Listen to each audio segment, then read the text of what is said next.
ઉનાળાની ગરમીઓમાં પેટને ઠંડક આપે એવો નાસ્તો ચટણી સાથે બનાવીશું. તો સવારનો નાસ્તો હોય, બાળકોનો લંચ બોક્સ હોય કે તમે ડાયટ કરતા હોય તો પણ ખાઈ શકો એવા આજે આપણે ઘઉંના ફાડાના અપ્પે એટલા ટેસ્ટી. અને જો તમે એકવાર આ રીતે બનાવી લેશો તો તમે રવાના કે ચોખાના બનાવતા હશો એના કરતાં પણ આ ટેસ્ટી એવા લાગે છે. અને આ પણ ખૂબ જ ઇન્સ્ટન્ટ બનીને તૈયાર થઈ જશે. હેલો ફ્રેન્ડ્સ, તમારું સ્વાગત છે મારા કિચનમાં. ઇન્સ્ટન્ટ ઘઉંના ફાડાના અપ્પે, એ પણ ચટણી સાથે. જો તમને મારી રેસિપીઓ ગમતી હોય અને હજુ સુધી ચેનલને સબસ્ક્રાઈબ ન કર્યું હોય તો સબસ્ક્રાઈબ કરજો અને બાજુમાં આપેલી ઘંટી દબાવજો એટલે નવી નવી રેસિપીના નોટિફિકેશન આવે. આ રેસિપીથી 4 લોકો માટે આ નાસ્તો બનશે. સૌથી પહેલાં 1 કપ ઘઉંના ફાડા, જે એકદમ ઝીણી વેરાયટીના આવે એ લેવાના છે. સાથે અડધો કપ જેટલા પૌવા લેશું. એકદમ સારી રીતે મિક્સ કરી 3-4 પાણીથી ધોઈ પાણી નિતારી દઈશું. અને હવે 1 કપ જેટલું પાણી ઉમેરીશું. તો આટલું જ પાણી ઉમેરવાનું છે, વધારે નથી ઉમેરવાનું. 1/4 કપ જેટલું ખાટું દહીં ઉમેરીશું. તમને જો ખાટું એસિડિટી રહેતી હોય તો નોર્મલ દહીં તમારે ઉમેરવાનું. મિક્સ કરી દઈશું અને ઢાંકી 10 મિનિટ જેવું રેસ્ટ થવા દઈશું. ત્યાં સુધીમાં મેં વેજીટેબલ બધા ચોપ કરીને રેડી કરી લીધા.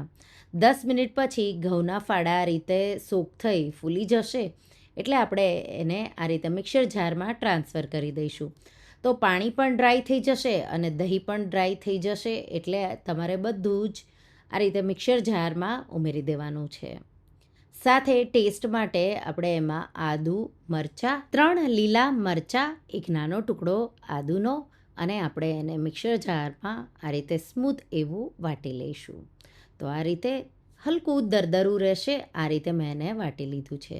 આપણે એને એક બોલમાં કાઢી લઈશું અને એમાં આપણે વેજીટેબલ ઉમેરીશું. તો થિકનેસ કેટલી છે એ તમે બેટરની જોઈ શકો.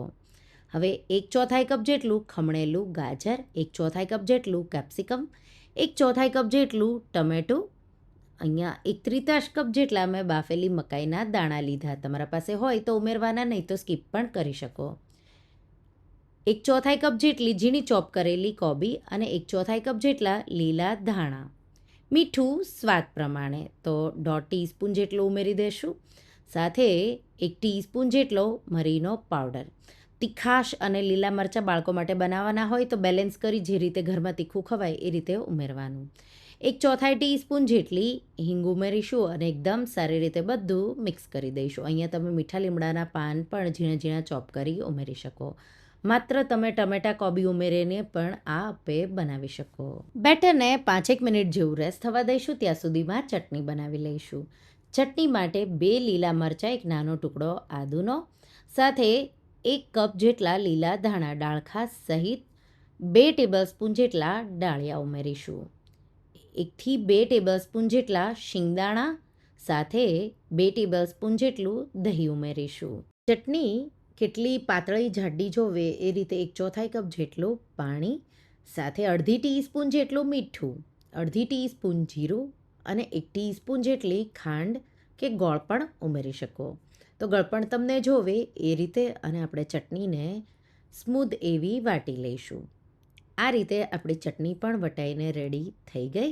તો આ રીતે ચટણી પણ બની ગઈ, બેટર પણ રેડી છે. હવે ઝટપટ આપણે અપ્પે બનાવી લઈશું.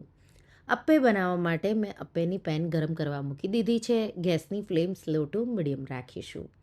અને આ રીતે આપણે બેટરમાં થોડો ઇનો ફ્રૂટ સોલ્ટ, અડધી ટીસ્પૂન જેટલો જ તમારે ઉમેરવાનો છે, અને એકદમ સારી રીતે મિક્સ કરી દઈશું. તો અડધું પેકેટ મેં ઉમેર્યું છે. એકદમ સારી રીતે બેટર ફૂલી જાય એ રીતે તમારે મિક્સ કરી દેવાનું.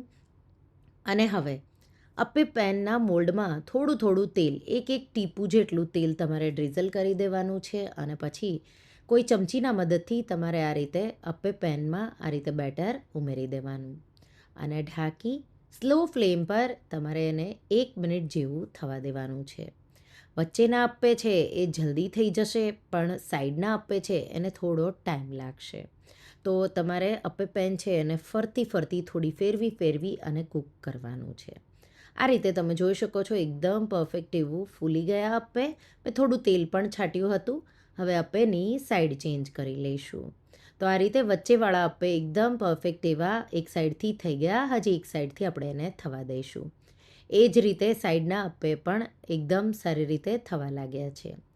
આ રીતે થોડું તેલ જો તમને ડ્રીઝલ કરવાની જરૂર પડે તો જ ઉમેરવાનું છે, નહીં તો જરૂર પણ નથી. આ રીતે તમે જોઈ શકો છો. જો હજી કાચા લાગે તો તમારે 1થી 1.5 મિનિટ જેવું વધારે થવા દેવાનું. આ રીતે પરફેક્ટ એવા અપ્પે રેડી છે. આપણે એને સર્વિંગ પ્લેટમાં કાઢી લઈશું. તો આ જ રીતે આપણે બીજા અપ્પે પણ બનાવી લઈશું.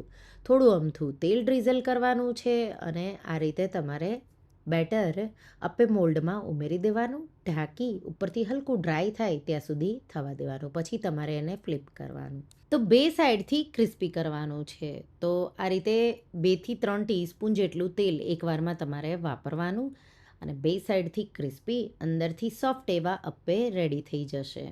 તો સવારનો નાસ્તો હોય કે ડિનરમાં ઉનાળાની ગરમીઓમાં જો રોટલી શાક ખાઈને કંટાળો આવતો હોય તો તમે આ રીતે આ ઘઉંના ફાડાના અપ્પે બનાવી શકો. બહુ સરળ છે, સાથે એટલા ટેસ્ટી છે કે તમને રોજ બનાવીને ખાવાનું મન થશે. તો એકવાર આ રેસીપી ટ્રાય કરી મને કમેન્ટમાં કહેજો કે તમને કેવી લાગી. તો તમને આ રેસીપી કેવી લાગી મને કમેન્ટમાં જરૂરથી જણાવજો.